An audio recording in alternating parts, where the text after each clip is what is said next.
The word loyalty has a little bit of an edge to it from my point of view because it's almost got a bad brand. Loyalty is not a program. Loyalty is an outcome. It's a behavior, it's a belief, and it's a sense of belonging. So I call it the 3 Bs of loyalty. So when you know the 3 Bs, then you know what levers to put in, strategies, execution to drive loyalty. Welcome to the Customer Commerce Podcast, where technology's fast and biz is a blast.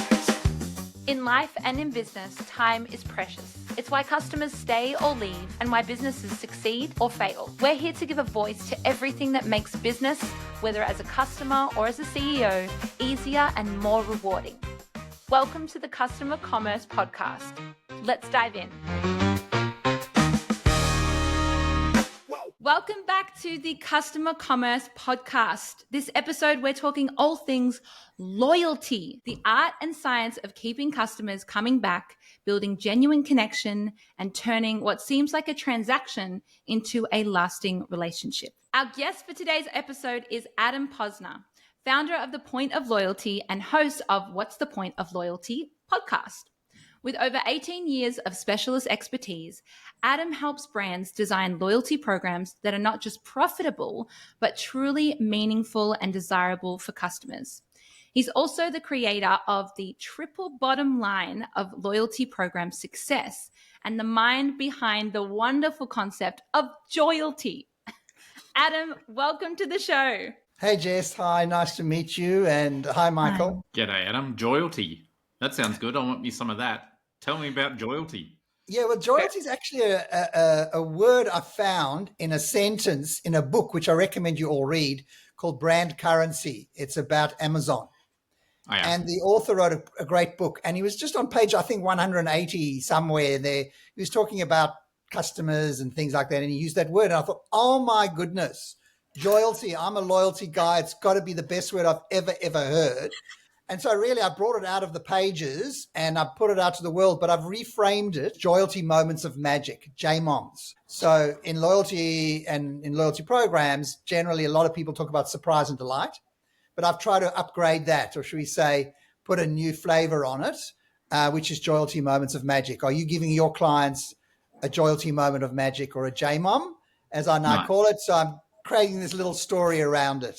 I love it. And give us an example of a Joyalty moment or something that you've experienced. That a Joyalty moment of magic, Jess. A Joyalty moment of magic, yeah. Me personally, I mean, there are a few examples around us every day. So just so from a definition point of view, I actually have a definition of what it is. It's a moment of delight or joy that you give your customer from one or a series of moments. So you could do it as a one-off.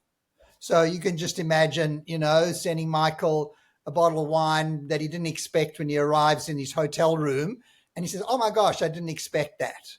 And that's an example of many hotel groups, which I've done work for, create those moments when you walk into a room and there's a little note or a box of chocolates or, some flowers, whatever, just that you wouldn't expect. It's all about unexpected. And, some of the online retailers these days, when they send their brown boxes in the mail that's outside, that comes through the posties, they are getting a bit more when you open the box. So there's a nice little handwritten note, or there's a chocolate, or there's, so there's so many different ways or examples. And I'm sure now when you're out there looking and you do something that lifts you up a little bit, a brand or a business does something for you that you didn't really expect. So, oh my goodness, that's a kind of that reaction. Even a smile in the mind, even creative copy. So there's a great example of a coffee company where they write you a letter saying in such a nice creative way that when you read it, you're smiling. And that's another Joyalty moment of magic. So any number of examples, we could carry on forever. There's a beautiful skincare brand that is called Go-To Skincare. Yeah, Go-To Gang. I know them. They're beautiful and their copy is so funny. It's so quirky. And I remember ordering something and in it I got, I think like maybe 2 stickers or something. But the stickers were like what do you call it? Like squishy stickers. Yeah. And it said like, damn, you look good. And you put the sticker on your mirror. And I think I still have it back in Australia. I freaking love it. But even just little things like that would have costed them. It's exactly. That's a beautiful example. You just made me think of another brand called Frank Body, the other retailers. So in their tone, their tone's quite provocative, should I say? It's a little bit edgy. And they send it an SMS of a sale, and it says something like, what the F bomb, like, is this all got to do? Like they had a little bit of swearing without swearing, but it's just, again, to like jolt you a little bit and say, put a smile and say, look, it's connected to the brand. So copy, it can be anything like that. Well, let's get into your bread and butter, which is loyalty. When you say, okay, I deal with loyalty with clients, like the world of loyalty, what does that mean? Are you talking about programs specifically, or tell us a little bit about like that part of what you do? The word loyalty has a little bit of an edge to it from my point of view, because it's almost got a bad brand. And what I mean by that is loyalty is not a program. Loyalty is an outcome. And that's something that I've been perhaps beating the drum, researching, studying, helping clients define, because really it's like, well, what is loyalty to a brand? If I said to you, Jess, what are you always buying? What does loyalty mean to you towards that brand? And same with Michael. He wears a nice jacket. He might go to a certain retail. He might like a certain brand. But what does loyalty actually mean? So loyalty is an outcome. It's a behavior. It's a belief, and it's a sense of belonging. So I call it the 3 Bs of loyalty. Now, there's many, many consulting companies and researchers all sort of defining loyalty, but as an outcome. So you behave, you buy stuff, you buy a lot, you buy often, and you buy from that brand. So I call that behavior loyalty, transactional loyalty. It's all about essentially spending money. Then belief loyalty is the emotional. I love the brand, I trust the brand, and I'll tell everyone about them. So it's like that, a much more emotional connection. There's just that, the heart. And then the new B of my 3 Bs of loyalty is more new from my point of view, which is the sense of belonging, which is community. So there's certain brands that can build community. And I'm sure if we start asking me for examples, we'll know some of them. But not every brand, which is utility oriented, can build community. I mean, and maybe you can, but like, I was just thinking Kmart Mums is 300,000 plus community. There's no loyalty program specifically, but they are passionate people living in the Kmart ecosystem, a community. So behavior, belief, and belonging are the 3 Bs of loyalty. And as in that little tirade that I just had, I didn't mention the word program. True. So for me, it's brands of all shapes and sizes, no matter what category, should ask themselves, what does loyalty mean to our brand from our customer's point of view? When you define what loyalty actually means, then you know which levers to implement to drive the 3 Bs. Fundamentally, we all want to drive belonging. I mean, every brand will say, behavior, correct that one. All brands want more money, more often, more customers, that they want the transactions. Yeah, clearly that's why we're in business. So driving behavior loyalty. They want share of wallet, they want lifetime value, they want the money. That's the behavior. Some brands want more of an emotional give more of an emotional connection. Hopefully they all want that, so that you are inclined to buy without an incentive or without a discount, or just to tell people because they're so great and be the word advocate. So when you know the 3 Bs, then you know what levers to put in, strategies, execution to drive loyalty. And you find that a lot of your clients or people that come to you need to be educated out, for want of a better term, of the idea of, well, I just need to whack in a program and we're good? Yeah, that's a really important concept that I want to talk about, because 9 out of 10 who come to me say we want loyalty. And I say, well, what do you mean? We want a program. And I say, okay, let me take a breath. So loyalty is not a program. If you want a program, that's fine. Let's just first work out, is it a program you actually want? And then I go into, well, why? The word loyalty has a little bit of that. Everyone talks, even I do. I say, loyalty is going well. And I actually mean all the programs I'm working. So, but even when you're advertising out there and they say, we want a CRM and loyalty manager, just that role in business. Yeah. When you ask them, well, what's the job description of a CRM and loyalty manager? You got to be sure that the word loyalty, is there a program under that? Like, are they managing a structural program, or are they managing customer loyalty? And therefore, what does it mean? Yeah. And I think there's a real misconception there. We've spoken about it a few times on our podcast, at least. You know, a great way to lose loyalty, for example, is when I call the company, they don't know who I am, or they don't know about my last transaction, or they're wasting my time. I was literally just on the phone to American Express, and I had to catch myself because I was trying to spend my own credit on my own card on a hotel, and I travel to America a lot. And I use a certain chain of hotels a lot, but it came up as a fraud alert. So now I have to call them, and I'm calling them and going through all these security questions. And then I finally get a person on the phone, and he starts asking me the same questions, right? And I'm like, why are you doing this? Like, it's just driving me away. I just literally gave you all of these answers. And I want to jump in there if I can, Michael. And you said the two words, if you want me to lose loyalty, you said the word. And then you started describing loyalty, and you started describing. So maybe my question to you is, when you say you're going to lose my loyalty, what are you going to lose? My recommendation, my enjoyment of your organization, my proclivity to use you through my other companies and services. Like, it's all of the things that you don't want to lose that you're not going to get back by giving me an extra 10 points. That's exactly right. So the word loyalty, you've got a lot of sets of behaviors, beliefs, and senses. Well, I won't talk much, well, even belongings, not, but belief and behavior. You started to say, I'm not going to buy from you anymore. Use your credit card. I'm not going to I'm going to tell people about bad you were. So the ad. So you can see what happens out of that one word. Yeah.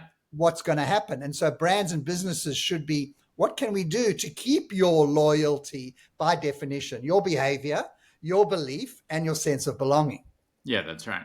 And it's a really powerful aspect, because I think a lot of, I mean, I don't know that this is true, but I've spoken to many, many commerce people. Obviously, I sell an e-commerce system. I'm constantly on the phone every week to different organizations, and they're all trying to figure out, how do we win that customer? And I think you hit it on the head when you were talking about the loyalty manager. It's sort of like they want to shoebox loyalty into a single role, when the true way to do loyalty is it's a whole of business approach. How are you actually going to treat your customer? How are you going to make them feel like those 3 Bs? I think that's brilliant. The belief that, I love that brand, I belong with them. All of that is really, really powerful, and it's what drives activity in business into the future. And I think if you can figure out a way, actually, I think it's the other way. If you are thinking about, maybe I'll get more loyalty by offering discounts, then you're approaching it from the wrong end of the stick. Money is the lowest motivation out of all of that. Yes and no. I mean, fundamentally, we all engage with brands and businesses through a transaction. That's true. Yep. There's always a transaction, and some certain brands and categories are quite transactional. Some are a little bit more, so maybe more.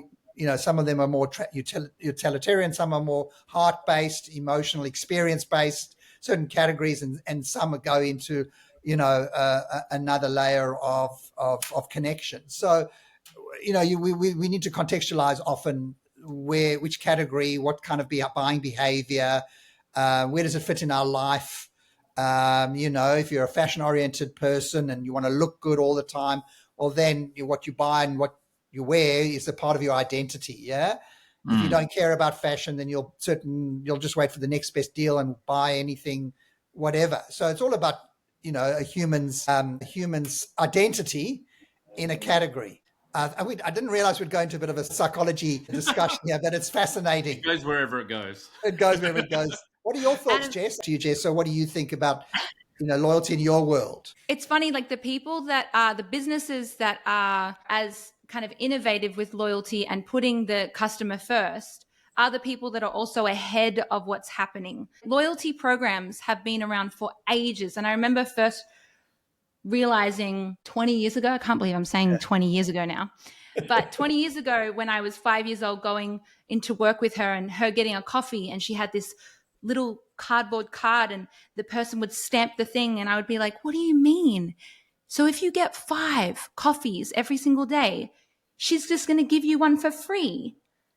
on the 6th day. Yeah. And it was like, wow. And that was really cool. And it was cool for a while, and it still is cool, but it's advanced so much Oh, yeah. into a different idea of, well, you don't have to give someone a freebie every time they do something. Yes, that's cool, but there's so many other creative ways to really, like you said, pleasantly surprise someone. And I think now, because we're so isolated and almost a little bit introverted as people, for whatever reason, when you simply care for someone else, just as human to human, it's like, oh my God, you see me. And it sounds lame because it's a brand that sends you a sticker and you can put it on your mirror. But now I get to look at that mirror and have this cute little compliment and be like, you know what? I love that story. I think that's just perfect. But those little things that just make you feel a little bit more appreciated makes the biggest difference. I have a question back to you, Adam, is, as business owners, you guys are so passionate about what you believe in, right? Individually, you're so passionate. And about loyalty, how do you now get your teams to implement that same level of passion around customer loyalty? Like you can go, well, yeah, I have no problem with sending this person a Steve, which is our little mascot teddy bear. And I have no problem sending a little bunch of flowers. Oh, cool. Love it. Yeah. A bunch of flowers to this client on their, I don't know, 10,000 order of whatever. Like you guys are like, no problem at all. This is what I stand for. How do you get founders or CEOs to get their teams to care as much as they do about loyalty? Now, that's a really important and often overlooked performance factor of successful. And now I'm going to talk programs, right? Loyalty programs, because within that, basically I have a 7-stage process to help brands build programs. One of those stages is called team. And there's a 5, and like every good consulting or advisory person, I've got lots of processes, structures, and IP that I've built over 18 years. And this for the team is based on what I call the 5 E's. It starts with number 1, educate. Like, why have we got this program? Starts with the why. Excite, get behind it, motivate them, enthuse them about it. Expect, what is expected from them with every time you walk into this, when Jess walks into the store to say, hey, Jess, are you a member? This is why you should be a member, like that one. If you can, not every brand who's got a program can do it because of fraud and various other issues. Get them to enroll in their own program. So team members should be a member, but there's often a bit of a trick situation with if it's points or any currency that could be mishandled, and it has been known to happen. So enroll is still one of them. And then the number 5 is empower. Now, empower means in a program, especially with Joyalty Moments of Magic, you can empower your team with a budget to surprise, to give you joy to customers, but give them the choice to do it. Is there a really famous example of a hotel chain doing that, where they'd give thousands? Was that the Ritz? No, I can't remember. Was it the Ritz? Yeah. What did they do? They basically, the CEO basically said, I don't know the numbers exactly, but it was something like all staff have the right to spend up to $1,000 handling any problem for any client, as long as it's selfless and whatever. And there was this great example of a maid who found someone's purse or something, and the person had already left on a flight to Hawaii, and she went and bought a flight to Hawaii, got on the plane to hand deliver it to the person in Hawaii, spent under the $1,000 gap, and then came back, right? I mean, that client is a client for life. They would never go anywhere. But you got to go to Hawaii. Yeah. I mean, she just flew there and delivered it. No, she flew there and flew back. It's not like she stayed there. I would have stayed there. The empower budget, and that's a great example, is obviously got to be managed if it's on scale, and there's got to be protocols and processes in place manage, the use of it, but the empower element where you can. And there's a pet company that has done that, and they call them wow moments, and they empowered their call center. It was an online business, empowered their call center staff, similar to what you said, Michael, with a budget to create wow moments. And they were actually asked, it almost became a KPI. You need to use this budget to wow your customers. Yeah. And they could manage it, and they could see the use of it and where it went. But back to the Joyalty Moments of Magic, it's kind of like that, what I call planned spontaneity. It's kind of a contradiction. You're planning the spontaneity, you're budgeting for it, there's a process, it's all accounted for, and also you're managing the outcomes. So the 5 E's was the answer to your question, Jess, and around team. But Michael's turn now if he wants to answer. I think, the way that we do it, at least in my companies, is first off, as a CEO or a founder, you have to talk about it. Like, you have to, the number of times you need to communicate your company's vision to your staff defies expectations. And the reason for that is that everyone on your team has a life. Like, they've got things happening around them, and problems and issues and customer complaints. And you just need to keep putting it there. This is what we do. This is why we're doing it. This is who we're helping. This is what's happening. And I find the best way to build a team that creates loyalty or joyalty is by getting them proud to be part of your team. If there's a pride in, we are Store Connect, we look after our clients, we do whatever it takes to get their production sites back up if they go down for whatever reason, even if it's not our fault, we really work with them and help them and do all of that sort of thing, then those aspects of good customer service and things, they naturally happen because your team are very, very interested in making sure that we're always putting our best foot forward. I get some of my favorite emails are ones that I get unsolicited, and I do get them from clients saying that I was dealing with blah, blah in your company and they were fantastic. And, it's because I think it's, we hire the right people that want to help. Obviously, there's no substitute for getting the right person on the job. But secondly, we really are always pushing the wins and the successes that we have as a company and how we're helping our clients and achieve their goals. And if you can build that esprit de corps in the company, it really it shines through the whole business. Yeah. And also not losing sight that support, like helping your clients and understanding who they are and keeping track of all that, is a key part of that brand loyalty. We've had clients go through all sorts of problems, and at the other end they go, we went through some problems and some things happened, but throughout it all, you were always there. You never tried to brush aside your own responsibility. You threw whatever it took to get into it and get it handled. And for that, we're grateful, and we're still here. And please, can we buy some more? It really comes down to that. One of the most powerful, I guess, actions to generate loyalty is service recovery. You've got a moment in which to not only just meet, but beat expectations. And that is a moment. Clearly, we don't want those, but when they're there, they should be, actually, the mindset should be, oh my gosh, thank God we got this one. Yeah. Let's see rather than, oh no, not another one.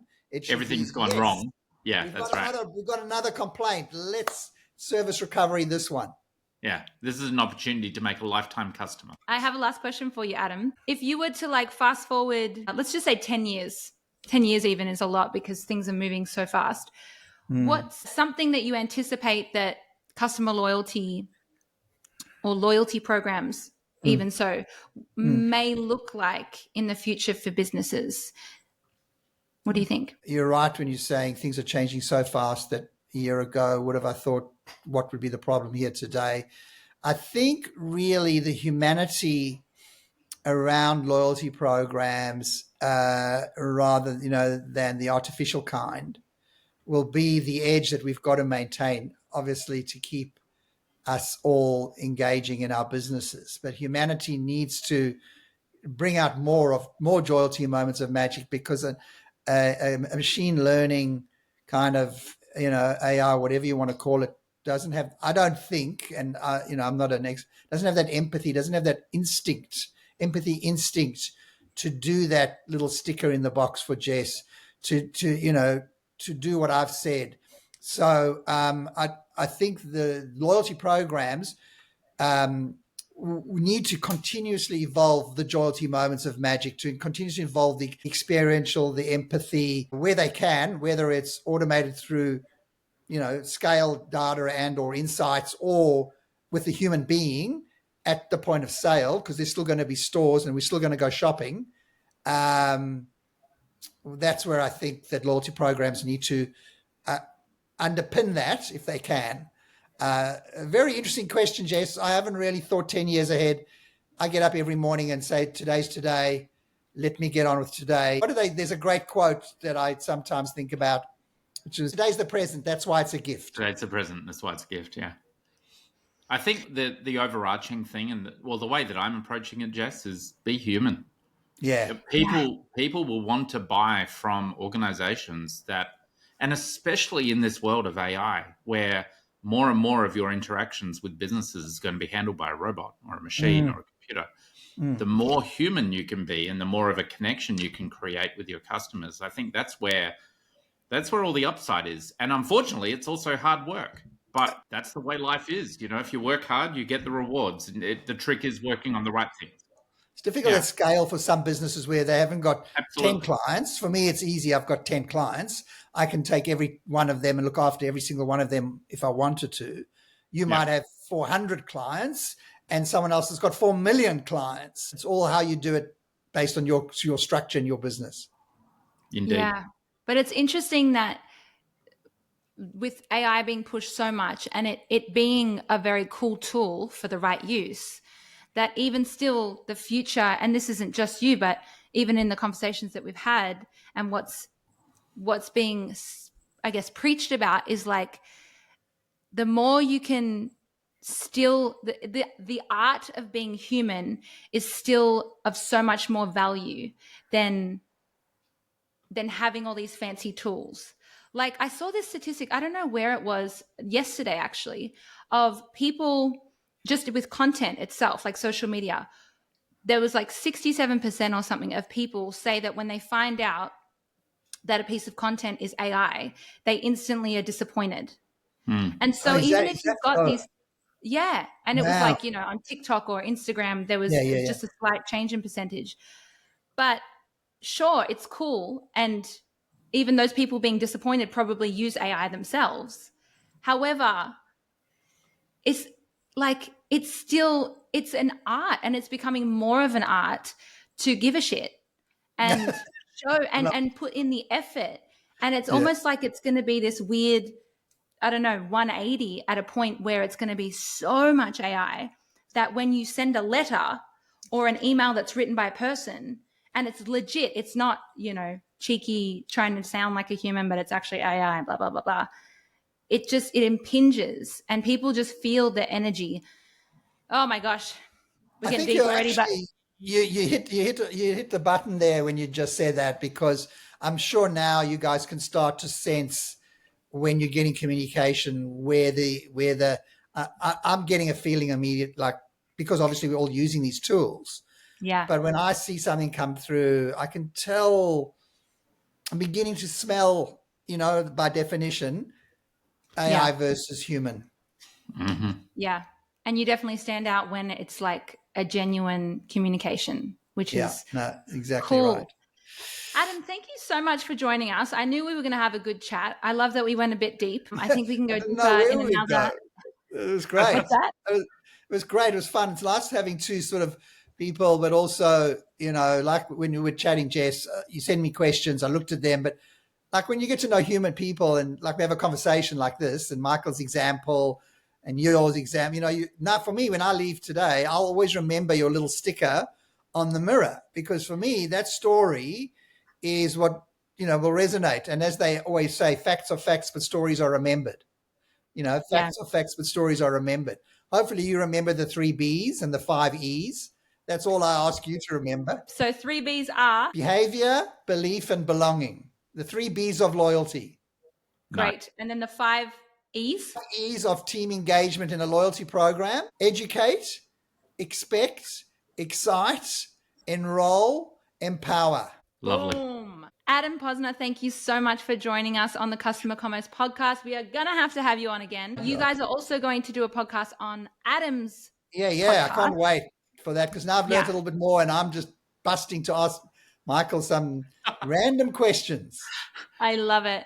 Well, listeners, we'll be back with you next week. In the meantime, have a great freaking life and just be human and get into the conversations with beautiful people and just be awesome. Have a great day, Adam. Michael? Thanks, Jess. Thanks, Michael. Thank you so much. Bye. Thanks for joining us today.